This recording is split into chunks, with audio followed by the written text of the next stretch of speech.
So I am a global privacy consultant. The more you learn about somebody, the more damage you can do. And security doesn't actually look at that. How could someone in security maybe shift more towards privacy? And what would the best way to get started for them? Start looking at the OECD guidelines, have a look at the GDPR, and really understand the basic principles of privacy. What are some of the bigger developments now that you're seeing in 2024? AI is going to change the way we do everything forever, whether we like it or not.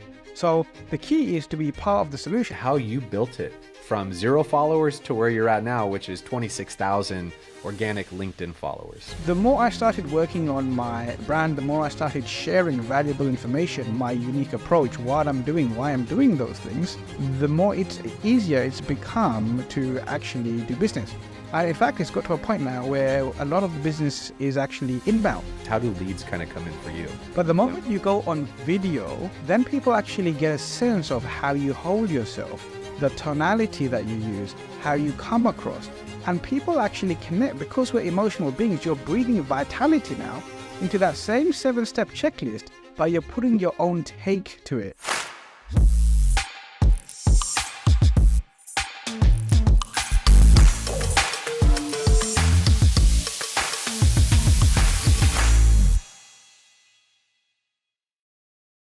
Welcome to the Cyberwhyze BrandGen Podcast, where we have in-depth conversations with business leaders in cyber, IT, and privacy, where we talk about growing your brand and creating demand for your business.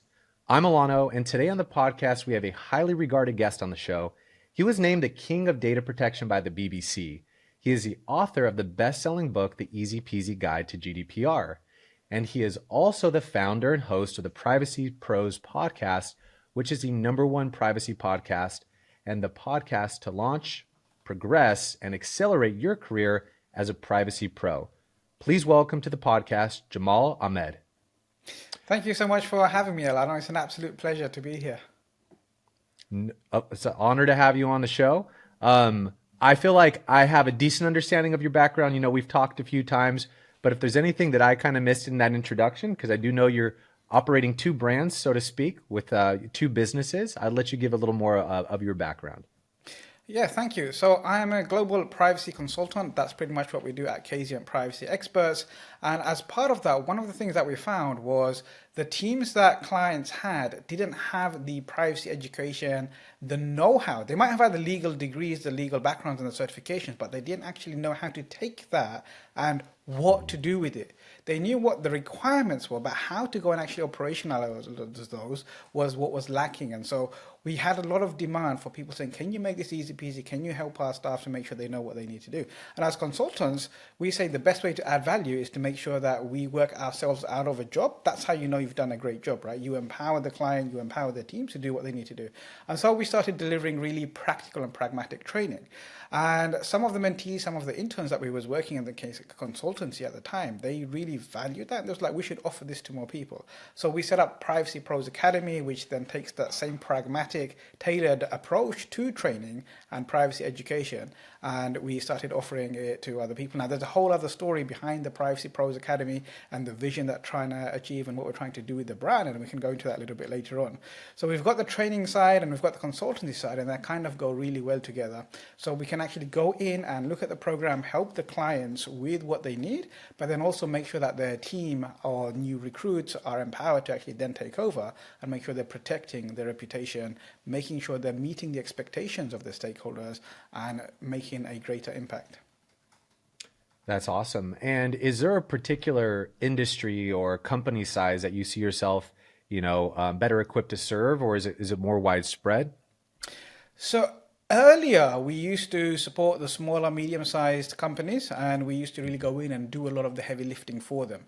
But as we've grown, as we've matured, what we found is we actually work best with larger companies, let's say 5,000 employees plus, where they actually have teams already, or they have an existing data protection teams, or at least a person dedicated to that.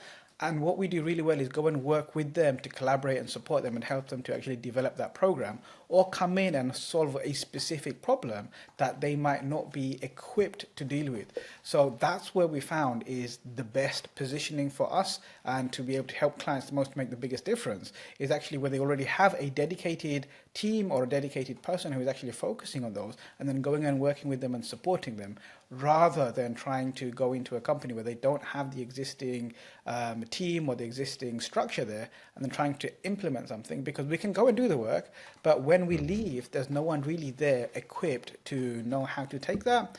And unless they actually bring on a full-time resource or a couple of full-time resources who we can work with to really empower and educate them, it kind of doesn't help them to achieve what they want to achieve. That makes sense. So the medium, larger size businesses, and has there been a trend towards any particular vertical, whether it's, let's say, in healthcare, privacy could be a huge issue, financial services, or has it been across several verticals as well too? A few years ago, we was mainly in the regulated space, so that would be working with companies in financial services, a charity sector, and other regulated industries. But we're finding more and more we're working in the tech space, so companies who are really looking to develop their apps, companies who are really looking to make the most of their websites, who are doing crazy things with AI and amazing things too. So it's more around the tech space now. That's where the shift has moved to. That's awesome. Yeah, those are really great answers, because I'm always curious about, is there that niche that you've carved out besides privacy?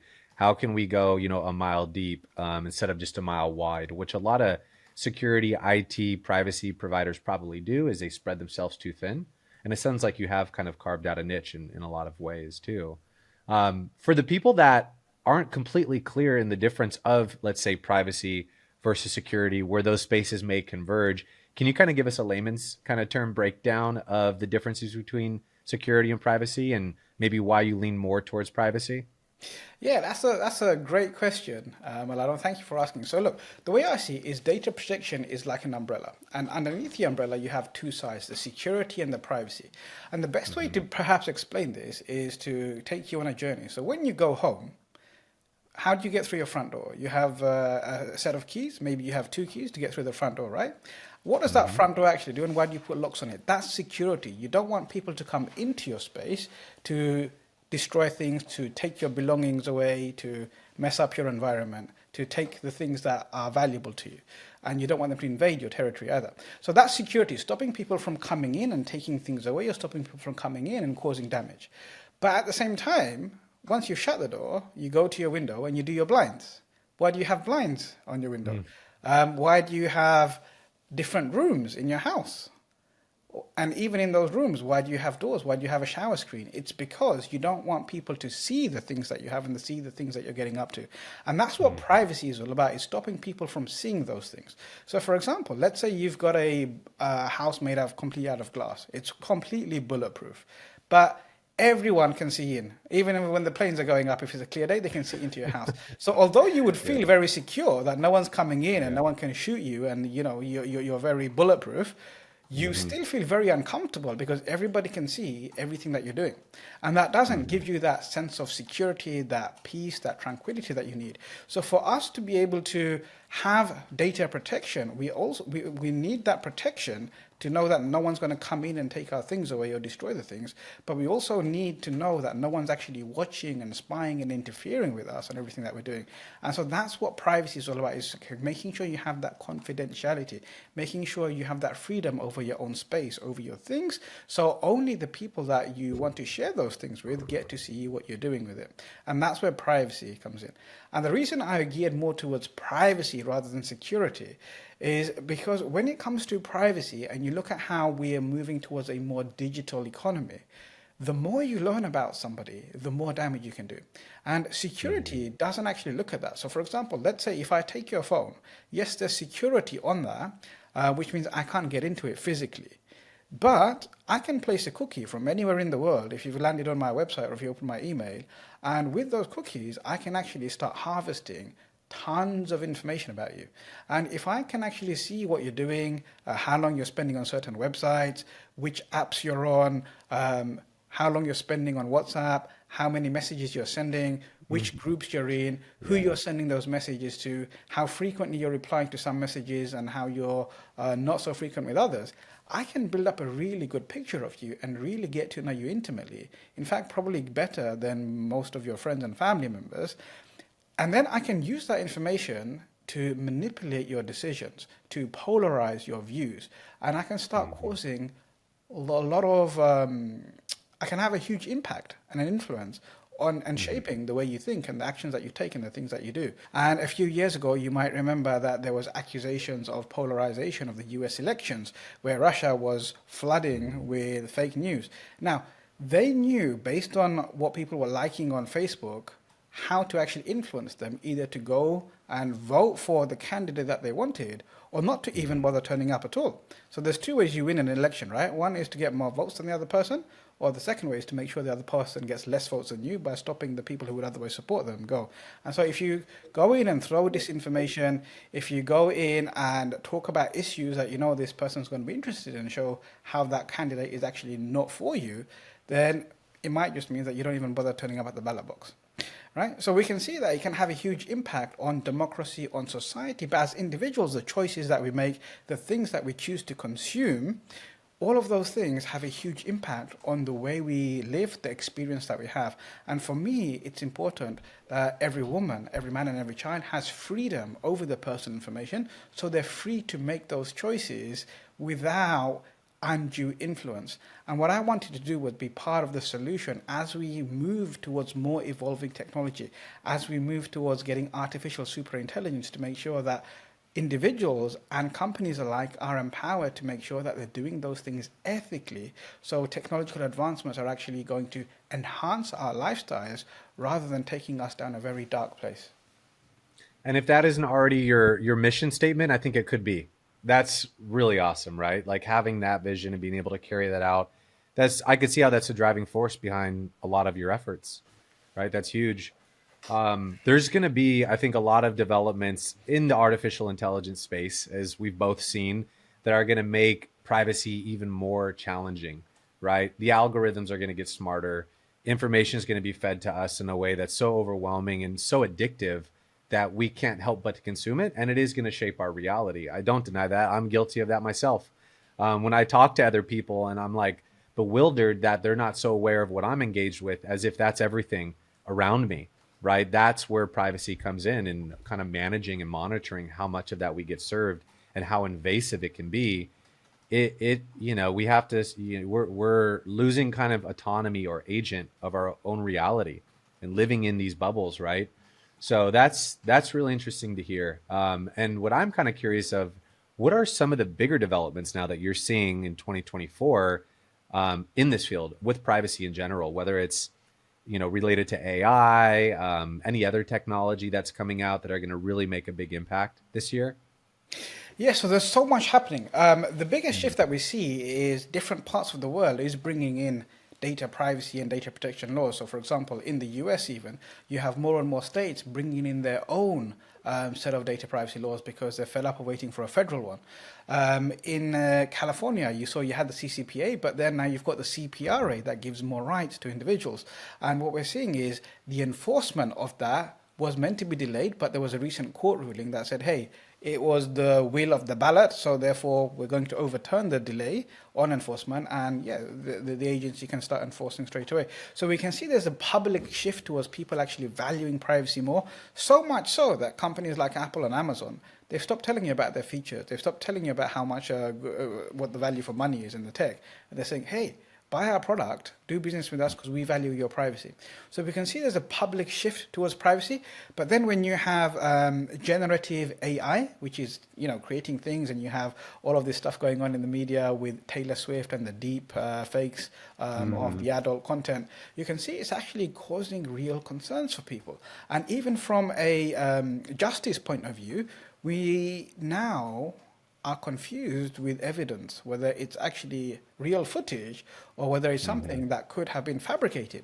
So if you're sitting there as a criminal, you'd be like, hey, I just need to say that we can't rely on this because it was AI generated. If you're on the side of law enforcement, it really starts setting up lots of questions for how are we going to make sure that we investigate crimes and we actually prosecute them. And then on the other side, we have all of this great potential of what can actually be possible with these things. You can create videos now from the prompts. Like, I don't know if you remember, the old prompt was Will Smith eating a pizza and it looked like he was eating his fingers. But if you look at Yep. how much that's advanced over the last couple of months, it's amazing. And that's over a couple of months. Imagine what it's going to look like by the end of this year. And so what we can do with that is fascinating. But what's concerning is how is my and your personal data, when we interact online, when we go and read a post, when we put something out there, how much of that is actually being vacuumed in to this AI and this machine learning? And how is it being used? What decisions are being made about us? What biases exist? And if we don't know who has that information, how can we have control over whether we want them to share that with 50 other different platforms, if we want them to share that data with people in different parts of the world, and we have no idea what's happening with that information? For example, this video now, once you put that out on YouTube, somebody could take that, feed it into one of their products, and then there could be a avatar that looks exactly like you, sounds exactly like you, almost a clone of you, and you have no knowledge or ability to have any say over that. And so that's what we need to think about, is how do we make sure that there is that balance between AI and privacy? And that's the challenges that we're working with right now. That's really informational. It's a little scary too, right? I think it's the OpenAI Sora technology where you could do some pretty wild text to video prompts. There's pros and cons to it, right? Think of it like on the marketing side, we have to spend a bunch of money today on B-roll, on stock videography, and it's never really that accurate, right? If I try to create a bunch of B-roll to kind of highlight everything we're talking about, it's going to be kind of hit or miss. It's not going to really fit it. But when you could go and you could type, hey, create some B-roll from someone doing a manual penetration test versus an automated penetration test in a dark room in Beijing, with blue lights, it can recreate that verbatim. So it creates a lot of opportunity.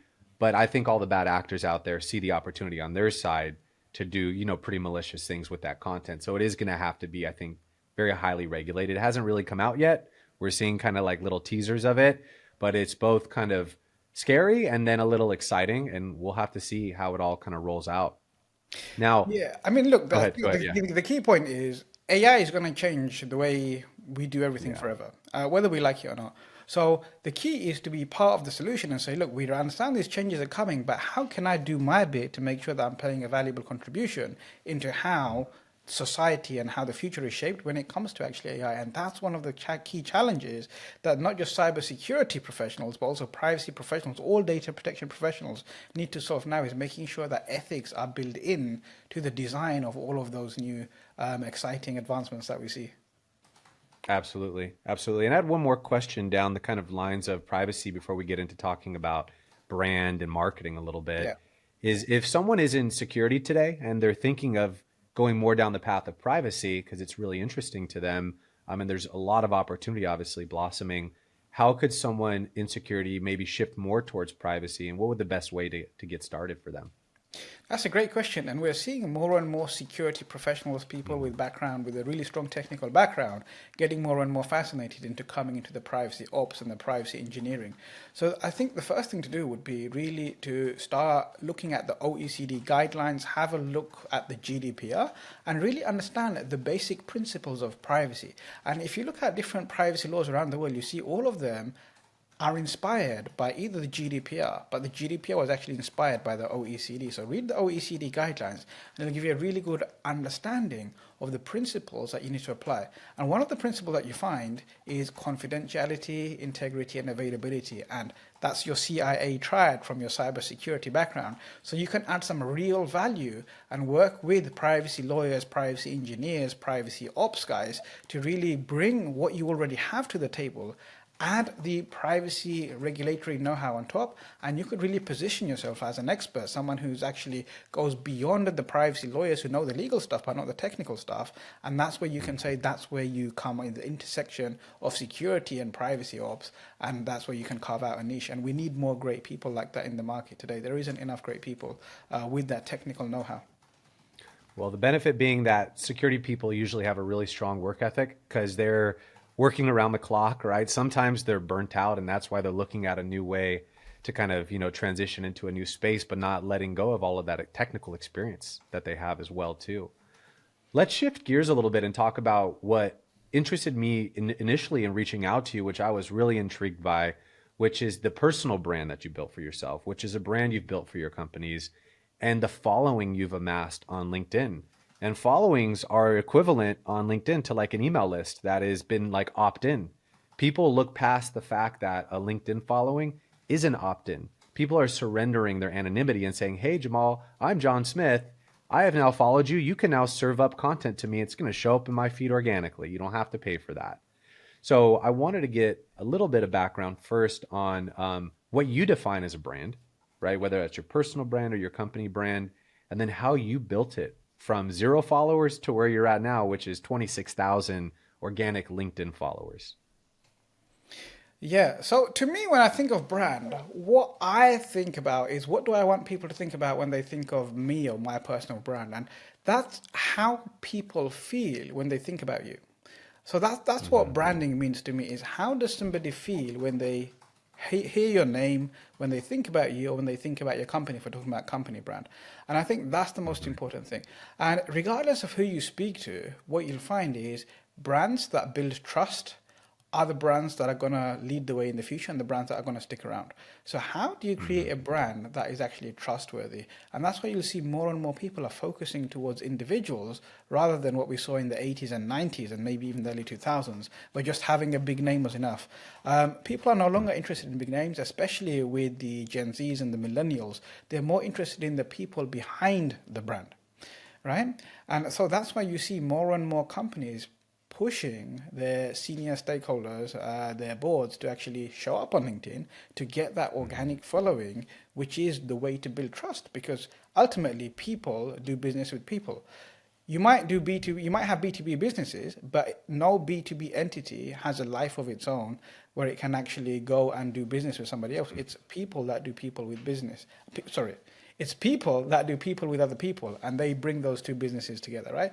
So you have to be somebody that magnetically attracts the right kind of people so you can add value to them. And that's what I think branding is all about. Focusing on a brand is creating assets, creating opportunities for people to gravitate towards you who would be a great fit, and to repel the ones that don't. It's just like magnets, right? You have the right ends, they attract. You have the wrong ends, they repel. And that's exactly what you do. You want to attract the people that you can't add value to and repel the people that you wouldn't add value to or that would actually take away from you. That's a really great definition. I like the fact that you said trust, right? At whether it's IT, cybersecurity, privacy, that is the hallmark term for this space. It's trust. And the irony behind it all is security, whether it's IT or privacy, is really unique from a marketing perspective in the sense that it has been historically this space that has not marketed where they can wear, let's say, case studies on their sleeve, and where customers are willing to talk about the solutions that they're using. And the bad actors like that because they're like, hey, people aren't going to share the information that they're using to stay secure because they're afraid of, people becoming aware of that. So there hasn't really been great communication within these industries about what's working and what's not. People keep it under wraps. And secondly, like you said, it's usually been this, hey, we're the C-suite, we're engineers, we're product people, we have all this technical knowledge that the market would benefit from hearing, but then it's passed off to marketing, who may not have as much of a technical background, to communicate it all. And we're saying here at Cyberwhyze, take the C-suite, whether it's your CEO, head of sales, head of product, get them on video. And we've got companies like Lenovo putting their head of product or head of sales for a particular business unit to get on camera. And I'm saying, let's be human. Let's vlog, right? Let's get that on YouTube. Let's do some cross, social retargeting. And people appreciate that human element more than anything else, right? Yeah. And, that definition, which I used to think brand was very esoteric. It's hard to give a specific, there's not a hard science to it. Really, we've kind of looked at it as 3 core pillars. And I've stole this from Chris Do, who's a really phenomenal guy in the branding space. A brand is how you look, how you sound, and how you position. And a lot of people focus on the how you look, the logo, and they could sometimes get the sound, like the voice tone for the brand, but then the positioning is usually lost, and they start stealing value props from everybody else. And I could tell, in this conversation and just following your brand, that you have figured out your positioning, your messaging, your mission, and that is that 3rd core pillar of a brand that's essential to really kind of, get out there and to get people to trust you, like I said.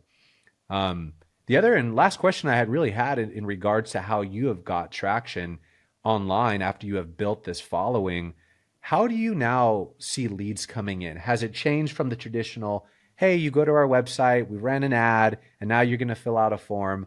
I have to imagine, having the brand that you have, people are knocking on your door in all different types of ways. So how do you see business start to materialize? How do leads kind of come in for you? Yeah, it's been an actual game changer. The more trust you build, the more value you create, the more people know that you actually know your stuff and they resonate with you, the easier all of those things become, right? And so I remember when I first started in my career with consultancy, I was knocking on doors saying, hey, we can help you, and we can even help you for free. And everyone's like, go away, who are you? Why should we even listen to you? Right? So I couldn't even give away my services for free in the early days. People were like, well, who are you? Why should we even listen to you? Like, you don't know nothing. We're not interested. Go away. Yeah. And so they would go for a big brand, right? They would go for a big four company and say, we're going to work with those.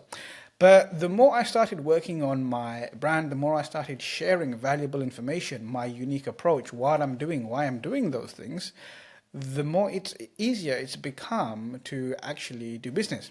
And in fact, it's got to a point now where a lot of the business is actually inbound.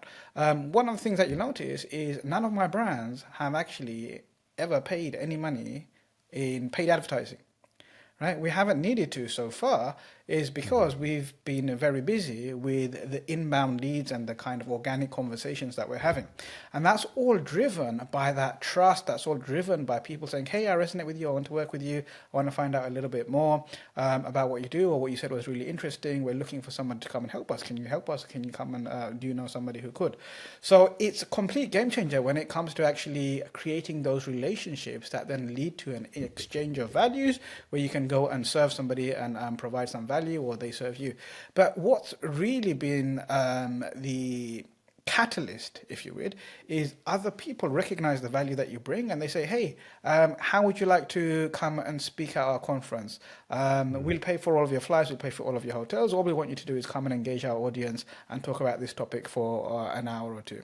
And so that puts you in front of lots of people, and the moment you get in front of a stage, the moment someone puts a microphone in your hand, for whatever reason, whoever's in the audience, your authority shoots high. And so these opportunities now, where in the past I might have, really had strong desires and chased doors and had fought for an opportunity just to get a line in an article, now you see people inbox every single week with an opportunity for something. And now it's got to the stage where I have to say no to some things to focus on the ones that are actually going to help me in line with the mission, the vision, the purpose, the audience that we want to actually talk to. So that in itself is the catalyst that then drives all of the other things. So the more speaking engagements that you do, the more public appearances that you have, the wider audience you reach out to. And if something resonates with you, if something clicks, they then come and have a look at your LinkedIn profile or your website. And then when they come there, what are they going to find? If, like most people, they just see you reposting generic stuff and every 2 years you're celebrating you got a promotion or you've got some kind of certification, then it's not going to make you stand out. But if they come and see, oh, wow, this guy's been in all of these media interviews, he's got this many people following him, but look, he's creating valuable content, and I actually resonate with what he's saying there, and I resonate with some of the stories, and you know what, when it comes to the technical stuff, that's also quite interesting, then it makes you stand out. It puts you in a market of one where you don't actually have any competition. You have very little competition. And one of the things one of my mentors talks about, Daniel Priestley, he talks about, look, there's functionality and there's vitality. And that's the difference between having a compelling brand and not compelling brand. Let's say, for example, buying a car. Every car does the same thing, right? It gets you from A to B. It functions. But why do some people who could buy let's say a Nissan for $20,000, why would they go and spend 10 times the amount on a Rolls Royce? It's because of the branding, the positioning. It's because of the story that it says. It's because of the way people at Rolls Royce carry themselves out and what they say and what the customers say about them. You get that status, right? So they're both functional. They both do the thing that they need you to do, but one of them breathes life into that journey. One of them breathes life into what it is that you're doing. Now let's bring that back into data privacy and data security. most security companies do very similar things. It's designed to protect the bad guys and keep them out, or to detect when the bad guys are in, and to make sure that you stop them doing whatever damage when they are in. That's the basics of security, right? And there's lots of companies that do that. But why would I choose one company over another? The functionality is very similar. You can't compare them on functionality. If you start comparing on functionality, it always becomes who's the cheapest. So you could be the company that's, scraping the profit margins and just trying to do cheap business, or you could be the company who actually breathes vitality into what you do, who gets people excited about the opportunity to work with you because they buy into your story, because they buy into your mission, your vision, your purpose, and they can see that, hey, there's some great people behind this brand. Let's work with them. Let's support them. Let's go on the journey with them. Because that's what people get excited about. They can see you're going somewhere and they're excited about getting on that journey with you. And I think that's probably been one of the most powerful things is a lot of people know some of the stories behind what's driving me. We don't really have time to go into that today, but I lost 3 children. I had to bury 3 children. By the time I buried my 3rd child, my life was over. Like, it was darkness, it was despair. And the only way I got out of that was through doing some kind of charity work, which really helped me. But I didn't want to go into the charity sector. I still wanted to do philanthropic work, but I wanted to have an impact. So when I go and meet my children in the hereafter, in the afterlife, when they meet other people, I can tell them how I've had a massive impact on the world and how I've actually made sure that every woman, every child, and every man on the planet now enjoys freedom over their personal information in a legacy to their name. So that's how it started off. I was compelled to make changes because helping people took me out of my destructive cycle. And everything that I did as a legacy to them gave me peace. It helped me to recover. It helped me to rebuild. And then I was blessed with my daughter, who's going to be 2 in a few days' time, Amy, right? Yeah. And now it's all about her. So where is she going to go in the world and what's going to happen with her information? I want her to have the freedom to say she can go anywhere and that she knows she's going to be safe. Not just safe from a protection point of view, physically, but also safe from a privacy point of view, that her information, the choices that she makes, the things that she consumes aren't going to be used in a way to influence her or to be used against her, to manipulate her. So I have such passion about making sure that I'm actually working towards that. And I realize I can't do that by myself with the consultancy. It's just a drop in the ocean. It doesn't matter if I work with Meta and the 6 million users they have across the world or whatever it might be. It's still a drop in the ocean. And what I can do, though, is I can create a community of world-class professionals who are empowered to be the best in their game. And if we bring together enough people, we will have world-class privacy professionals in every company, every government organization across the planet. And together, we will actually create that vision where we have a world where every woman, every man, and every child enjoy freedom over their personal information. Absolutely. And I mean, you just hit on a very big thing right there in terms of being willing to be vulnerable to an extent. People don't realize that there is a convergence between the human behind the professional and then sharing and being vulnerable at times. There is a degree by which everybody should do that, because that's where people get to know you truly and either relate to you if they've been through a similar situation. And too often people draw a line in the sand and they're like, well, I'm on LinkedIn. I'm not going to share certain kinds of information. We're not saying turn it into TikTok, but being willing to put yourself out there, much like you would if you're at a trade show and grabbing a drink with someone. That's where the relationships are built. And that's the power behind a lot of what we're doing and we've talked about, which is the video content. When people are on a brand's website, they're reading static content and text, the message isn't getting conveyed the same it would in person. So the next closest thing you could do is to do it through video, where they can hear your story, see the whites in your eyes, and really feel that conviction in hearing what it is you're talking about. And trust is built so much quicker going down that path. With that said, Jamal, I wanted to wrap it up by asking let me just come in on one more thing there, Alana, now, because what you're saying is super powerful, and I don't think enough people appreciate it, right? Let's talk about that functionality and that vitality back for a minute. So when you're writing something, when you're sharing something technical, when you're sharing a how-to guide, a 7-step checklist, yes, it's useful, but just reading those words isn't materially different from anybody else's or any of your competitors. But the moment you go on video, then people actually get a sense of how you hold yourself, the tonality that you use, how you come across.